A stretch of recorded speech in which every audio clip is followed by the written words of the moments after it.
Hey everybody, so glad to be back. I want to first thank you for the overwhelming appreciation and support of when I reacted to chapter one with Ren. It was nice to see the community of love to support Ren. That's what the focal point is of these reaction miniseries, is to gain more exposure and notoriety to Ren, who is well deserving. He has touched so many people's lives in a good way, on top of healing and taking care of his business as well. So we're Tazzz and Philly are definitely fans of Ren and admirers of Ren, and it's nice to see all the other people that are as well. So, as promised, plan to react to all his chapters, and this is on his other channel at RenMakesStuff. So this is now chapter two. Um, we had a lot of comments on the first one, and I wanted to read one of the comments because this is your spotlight. At Shirley Carter 2231 had written, "At a dark time in my life, Ren shone a bright light and helped me open up about how I was feeling. He is authentic, honest, and inspiring." That was really beautiful and lovely. And reading about that and all the other comments, it's nice to know a lot of you have realized, like, hey, if Ren is able to show his personal deep dark secrets and cast them for the world to see, it's opened up a lot of you to say, well, if he can do it, I can do it. Because I know it's not easy to mention some things that are dark in your lives, but I believe it also helps in the healing process, because it's not always good to bottle things up inside. So bravo to you for opening up. So thank you so much for that. So this is chapter two. So we do these reaction mini series a little bit different than our reaction videos for music. Is I will pause this frequently throughout to give my thoughts and everything about it.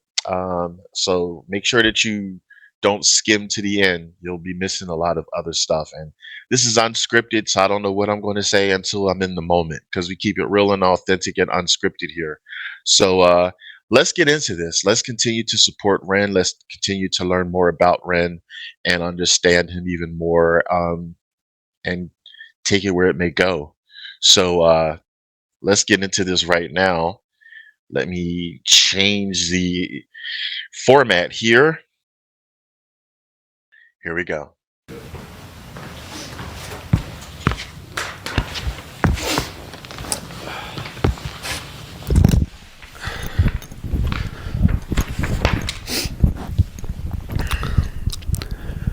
A year of living in a nightmarish purgatory does strange things to your psyche. I was still trying to push through university, but I found myself missing many lectures to stay in bed. I started noticing more unusual symptoms creeping in, a strange buzzing sensation in the soles of my feet. My vision started looking like fuzzy television static, something that I later learned was called visual snow, something with no known origin. My calf muscles started constantly twitching and spasming. At any moment they wouldn't go longer than 20 seconds without twitching, and that can drive you a bit nuts. All these symptoms I still live with to this day. You just become very used to tolerating constant discomfort. It becomes kind of the norm, and kind of becomes like an annoying, unsettling radio static in the background of existence. I have to pause right there. Like, that's a saddening thing to hear. Like, when you hear that symptoms and pain and stuff that you're feeling and ailments becomes part of the norm, as it were. I know people personally who said things like that, and it's saddening. You never want something that doesn't feel right, especially if there's any pain involved, to be like the norm. I can relate to that too, actually. I mean, like, I have, ever since I had my knee surgery years ago, like, whenever it's bad weather and stuff, it's like that I get pain and stuff like that. And like, that's my norm. Um, but just to give an example, I mean, I know there's different levels and stuff like that, but if it's ever something you can fix, or at least try to fix, then I'd encourage you all to do so. With my situation, it's just is what it is, because it's after surgery and I have bad knees anyway. Um, but yeah, so I just wanted to mention that. But let us know your thoughts about that part. Here we go. taking my antidepressants after having cycled many different kinds. None of them helped. All of them gave me some new kind of symptom or side effect, like insomnia, dry mouth, heart palpitations, no libido, etc. I spent a lot of my time alone, but in the moments of respite I'd hang out with friends. We formed a band called Trick the Fox the year before I'd gotten sick. It was the one ray of sunshine I had at the time. I quickly became friends with a bass player called Charlie, and we developed some kind of musical telepathy where we both knew what the other was going to play before it even happened. It was the first musician I've ever felt this kind of chemistry with. I became a kind of third wheel in his Momoko's relationship. With time, Momoko became like a sister to me. To this day, it's one of my favourite people on this spinning rock. Performing with Trick the Fox was one of the rare times that I felt free. There was something about the duty of having to entertain others that let me escape the physical limitations of my own sick body, even if just for a moment. I usually pay for it the next day with what can only be described as an energy hangover where I'd be stuck in bed all day, but for me that was worth it. Those days I was still fairly functional. It was around this time I started losing faith in the medical industry.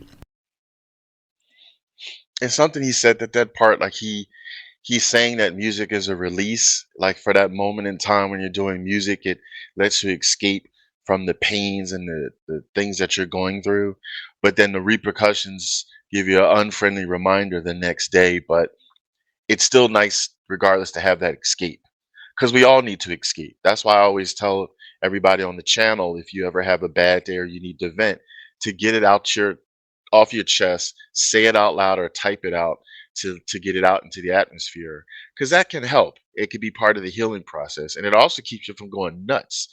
Like if you had to suppress this bad feeling and keep suppressing it, it can only get worse unless you release it or you do something to uh forget about it momentarily. So the power of music, everybody. Let's get back to it. The more appointments I'd go to, adamant that something was wrong, the more of a hypochondriac they treat me as. Medical gaslighting is a real thing with chronic illness. They chalk me down as someone who was always requesting blood tests, and my mental health diagnosis probably didn't help that. Strangely, they never tested me for any kind of pathogens. I decided to embark on a precarious journey into the Russian roulette chamber of Dr. Google. I would type in the most predominant symptom of the day, and Dr. Google would tell me that I have a rare disease and I'm probably going to die. With time, I sharpened my search engine axe and refined what I was looking for. I dived headfirst into the abyss of online support groups, hoping to find solace or answers amongst fellow sufferers. We were like crabs in a barrel. Very rarely someone would find their silver bullet and announce what it was that cured them. Hundreds of people would follow their protocol, some with mild success, but most of us will still remain trapped. I joined as many online support groups as I could.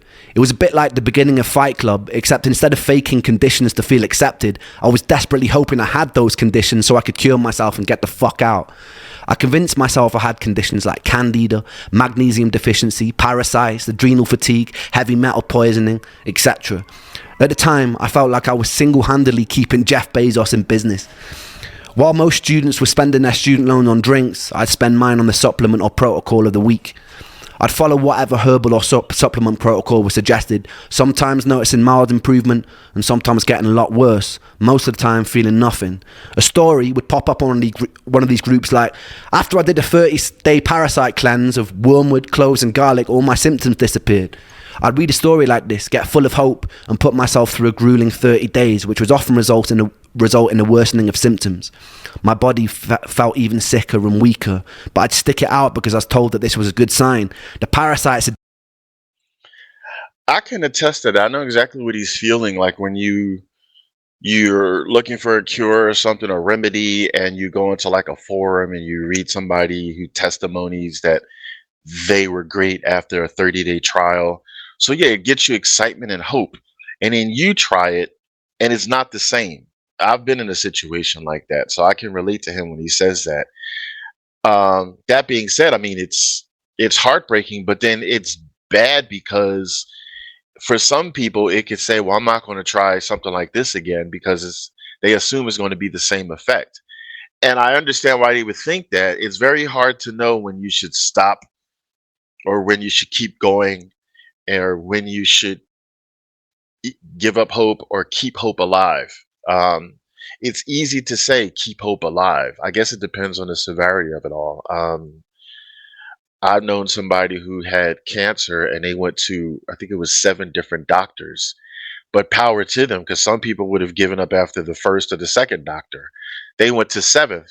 And when they got to the seventh doctor, they found some solace and help. But that's a lot. It's not easy to say everybody would go to 7 because suppose somebody takes 8 doctors. Like, when do you say, I'm done? So it's a scary thing when you think about it. So, food for thought. What are your thoughts about that in the comments? Let's get back to this. Dying, I peered into the toilet bowl and valiantly waved goodbye as I flushed their imaginary corpses into a watery abyss. At the end of the 30 days, I'd be left with a lighter wallet and all my symptoms still remaining. And if that didn't work, I'd move on to what was next. Maybe I have seasonal affective disorder. Alright, so I'd get on the internet, order a light, stare at it for 10 minutes a day, and to my big fucking surprise, still have all my symptoms. The only thing that light illuminated for me was that I was desperate enough to buy a glorified table lamp. I kid you not when I say that over the years I probably have taken nearly every dietary health supplement known to man. One of the most grueling self-treatment courses came when I did a round-the-clock heavy metal chelation. I would take a supplement called ALA and DMSA, which supposedly shuttled mercury molecules out of your body through a process called chelation. I would have to take the pill once every 3 hours around the clock, which meant setting multiple alarm clocks to wake up and take them. The supplements came with their own side effects. I remember one time standing in a supermarket and feeling like the sounds and lights were so bright that I couldn't even bear to be in there. I stuck with this protocol for a whole year with no luck. I was still coming to terms with the death of one of my best friends during this time too. I was too sick to hold down any kind of stable job, so I was mostly living off my student loan. Welsh students study in England also weirdly get given a small sum of money just for being Welsh, or almost like a "we're really sorry that you're Welsh" sort of condolence prize. I've always prided myself on my financial independence, so whenever I could, I'd get out on the streets of Bath and I'd busk. I remember the very first time I did. I had my guitar in hand, I perched myself on a bench, took a deep breath, and then bared my soul to the jury of the street. And it was exhilarating. People sometimes ask me what music means to me, and it means life. This was usually the one time I felt like I didn't want to die. This was the one time I could feel a resemblance of something that resembled spirit. I had to stop right there because I try to think about everything in the moment. So, like in this case, the wonderful, wonderful thing that Vren had to help give him escapism and to heal and to have something is music. He's very musically gifted. So, thank goodness he had that to help him through dark times and continue to do so. So, my thought is, and my concern is for people out there who can't sing or who are not musically inclined, even playing instruments, try to find something that gives you like escape, momentary escape, or helps you along with trying to heal yourself and find resolve. Whatever that may be, whatever makes you smile, whatever gives you joy. I wanted to mention that because we have to think about that. Not all of us are musically inclined and can do that to escape. But I'm so glad again that Ren has those abilities because again, he's healing himself. He's helping himself through life get out the darkness and to grow and to learn and to educate. And he's helping us as well. So food for thought, okay? Find what makes you happy and gives you solace if you ever need to get through dark times and have hope. You need something that gives you release and helps you smile. Let's get back to it. Resembled my soul, that resembled me. I even found myself cracking jokes with onlookers, which for someone dripping with social anxiety at the time was huge for me. It was March, roughly 3 months after Joe had died, and I was sitting on a bench in Bath with my guitar singing into a busy street. And this is when I would meet the first angel of this story. I'd see 2 more angels years later, one in the guise of a homeless man, one a doctor cheating death in the Beverly Hills clinic, but that bit will come a little bit later. The angel was walking on the opposite side of the street with a mother. They both stopped to watch me for a moment. I saw her mum whisper something to her. The angel turned bright red and she giggled and they shyly approached. We got talking and the angel asked where I was from. I told her that I grew up in Wales in a small village that was once described in a local newspaper as being worse than an Iraqi war scene.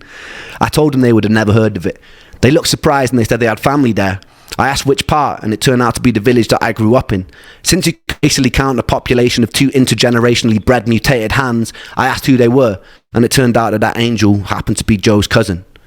This encounter was always a foundational moment of serendipity in my life. In the years that followed, I took serendipitous occasions to mean I'm in line with my purpose. Sometimes I felt like I'm following a script. It's just that I don't know the words or actions until they actually happen. But in moments of serendipity, I feel like they are playing out exactly as they were meant to. It was quite a Okay, we keep it real and authentic here. I've heard of the word serendipity, but I don't remember what it means. So, looking it up. Let's see. Serendipity. The occurrence and development of events by chance in a happy or beneficial way. Oh, okay. All right. That helps, gives me insight to what he just said. So, all right, great. Keeping it real. So, let's get back to that. I just had to stop that there and know what I was dealing with. bizarre moment for me that hundreds of miles away by chance this angel would be related to my lost friend. Upon learning who I was, they invited me back to theirs for a cup of tea, and I accepted and I fell in love. It was really good tea. That week, the angel took me to a favourite botanical garden and she pointed out a favourite flower. So that night, true story, I dressed in black, broke in by climbing over the fence, dug up the flower and presented it to her the next day. She called me insane, but it's safe to say that angel ended up being my first serious girlfriend. It was a weird kind of relationship. We both shared an unusual trauma for people who were so young, brought together by a tragedy. Even though sometimes I feel like she might have hated me at the time, I was convinced like it was some sort of Shakespearean fate that had brought us together. A morbidity that birthed light, that it couldn't be anything else. It felt like divine intervention. She was pretty troubled in her own way, and I was very troubled in mine. But in between the sludge of dealing with the constant symptoms, it was beautiful. That summer, her parents took us to Centre Parks, which is a posher version of Butlins, if you don't know, where they paid for all the activities and meals, and they let me do whatever I wanted. Coming from a poorer family, I wasn't really used to being spoiled to that degree, but I figured I'd just roll with it. One morning while I was there, I got a call from my friend Sega, and he sounded pretty mixed up, so I asked him what was wrong. He told me that there was no easy way to say it, but one of my other best friends, Callum, had died. He'd gone cliff jumping in the same cliffs we used to jump off as kids. The sea was particularly choppy that day, and he caught a cross current and he started to drown. Another guy that he was with had jumped in an attempt to save him, and they both drowned. The first day I met Callum, I was 11. He was in a year above me in high school and used to walk around with these massive... Oh, wow. I don't think I knew of Callum dying. I only knew about Joe. Wow. Or yeah, so that just shocked me there. So I mean, listen, I know that death is around as people die, and I've had multiple people that meant a lot to me in my life, but um since I've been following Ren, I thought I knew pretty much everything. So, but see, that's the beautiful thing about these chapters. I'm learning stuff that I didn't know. I would imagine some of you might be learning stuff that you didn't know in these chapters. You could let us know in the comments. So that's saddening to hear. It's also saddening about you hearing about his first real relationship, how they both had symptoms and problems, but that's how they got together and stuff like that. There's a saying in the United States where I'm at, and I don't know if it's universal or not, but it's misery loves company. So part of that makes sense to me because you have this commonality, and that can help you deal with things. You don't feel bad talking about your feelings to someone across the table from you because they have their own demons. But at the same time, it makes me wonder, like, is it really a relationship that's based on true love or based on familiarity and and again, somebody to talk to that can relate to you? So that's always something to wonder if you're ever in a relationship like that, because ultimately you want to be in a relationship to be because you're totally in love with each other. Otherwise, you can just be really good friends that can talk about troubled times. You know what I mean?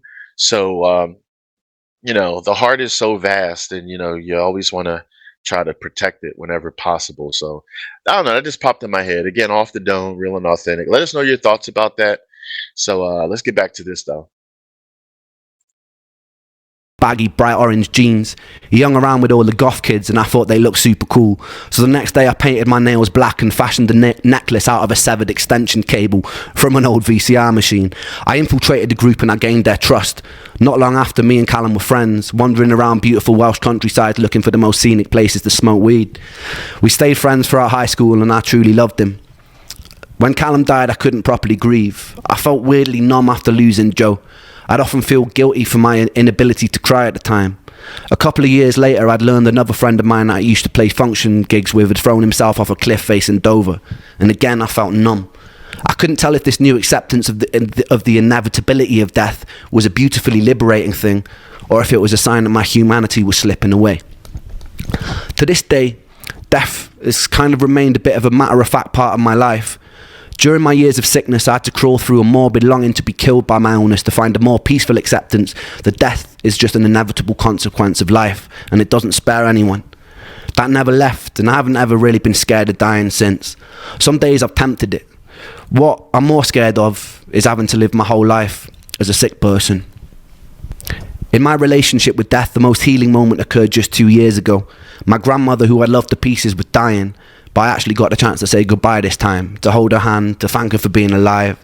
I remember not long before she passed, she was lying in the hospital bed, and she was very weak and very pale, barely able to open her eyes. I asked how she was, and it seemed like a stupid question as soon as it left my mouth. She paused for a long moment, and she turned her head to look at me, and she opened her eyes, and she smiled, and she said she felt happy. And it was just one word, happy, which was simple and it was beautifully profound. And that was one time I'd gotten a chance to say goodbye. And it was the first time that I hoped that one day I would die happy. The following year, I would achieve something beyond.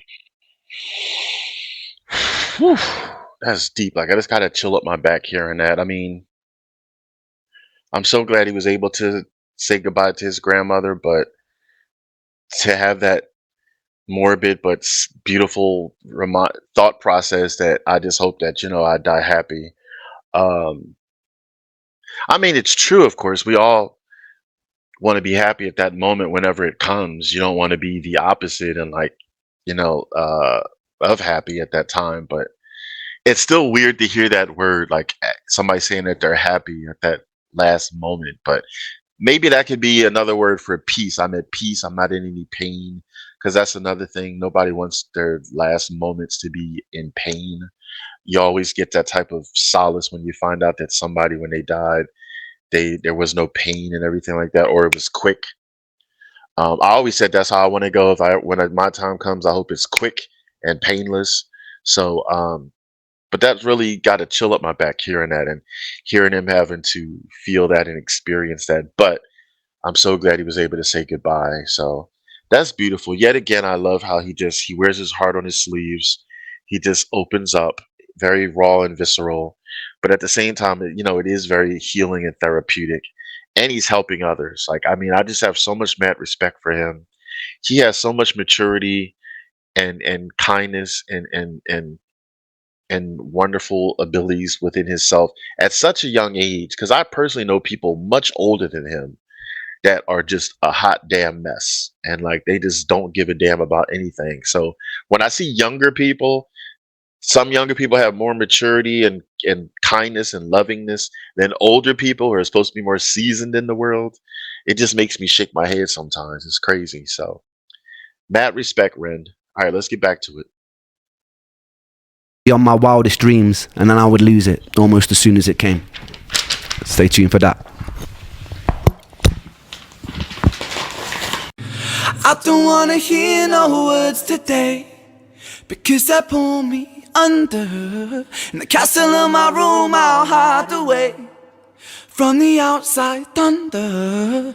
Gonna lock my troubles outside of this door, 'cause today it's just me and these four walls. I said I wanna run away, fly to another place, fly to another place, say oh. Said I wanna run away, fly to another place, fly to another place. The light that I hold, it turns to grey, and that makes me wonder, will I always feel this way? So far under, but I put my soul on show for everyone. one to see. Cause even though it's bruised, I know it holds such beauty. I said I wanna run away, fly to another place, fly to another place, say oh. I said I wanna run away, fly to another place, fly to another place. Nobody here but me today, but that makes me stronger. Cause I wash away the pain under sheets of feather. Wanna lock my troubles outside of this door. Cause today it's just me and these four walls. I said I wanna run away, fly to another place, fly to another place, say oh. I said I wanna run away, fly to another place, fly to another place, say oh. I said I wanna run away, fly to another place, fly to another place, say oh. I said I wanna run away, fly to another place, fly to another place. I crave relief in solitude. I search for peace, but pain pursues. Please something, just free me, give me some truth. My head is a prison, I need to move.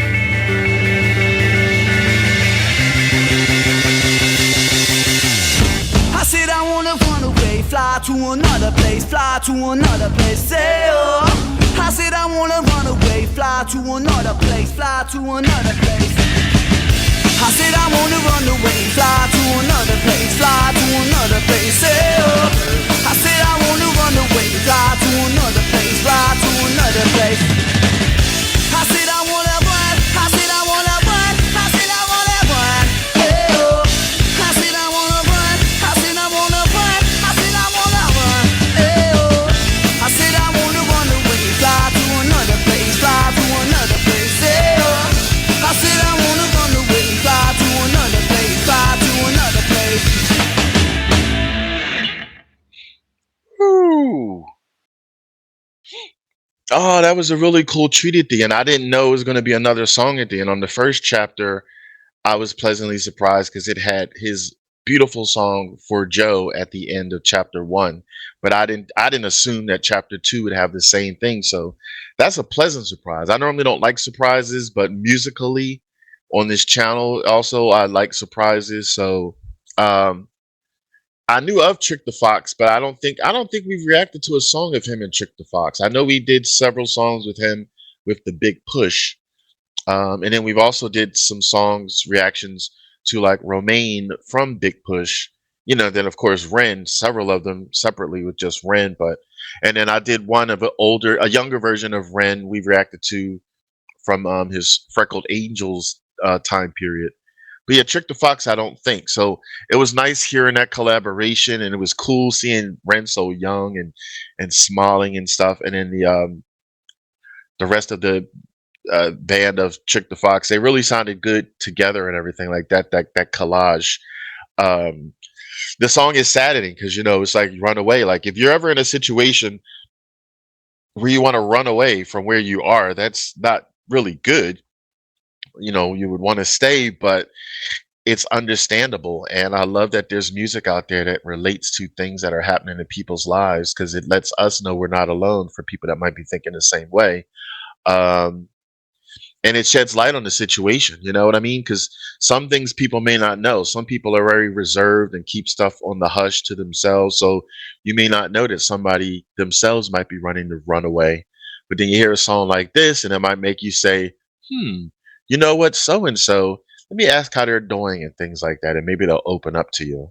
Um, but yeah, it's definitely relatable. There's times in my life actually that I wanted to like run away, but it depends. So many things you could apply to. You could want to run away from where you're living. You could want to run away from a relationship. You could want to run away from a bad job. So I mean, I guess it can be implied in so many facets of your life. But again, it's relatable. Yeah, I like that vibe. That really, really sounded good melodically, and again, seeing them all together, seeing the younger Ren was very pleasing to the eyes. So, because he's just such a cool all around guy, and it's nice to be a part of his journey from his younger years up until now, and see everything in between. It's just been great. You know what I still haven't done yet? We still haven't reacted to any songs when Ren had blonde hair. I know he had blonde hair because I've seen images of it, but we've never came to a song that he had blonde hair. So give us some suggestions, people, in the comments of songs where Ren had blonde hair, because I don't know that stage of his life. But yeah, so let us know how you felt about this. This was a very educational, healing, bittersweet chapter. Um, it's bitter from, of course, everything he's gone through and is going through in life, but it's sweet that he's able to heal and get through it, and get things off his chest and heal others and make us smile at the same time and just respect and appreciate. So yeah, it's like it's that beautiful melancholy, if that makes sense. But yeah, so there's no voting, there's no ass or pass, thumbs up, thumbs down on these type of things. It's just appreciating who we're reacting to and spreading that extra exposure and notoriety. Please spread it and let others know about Ren if they don't know. Because I recently just found out about these chapters. I didn't know. I gave props to the one who told me about these chapters in the first reaction to the miniseries, chapter one. So go check that out and see who I gave respect to. But yeah, this is Tazzz with Tazzz N Philly, and I want y'all to never feel alone. Okay, I want y'all to take it easy and keep it breezy.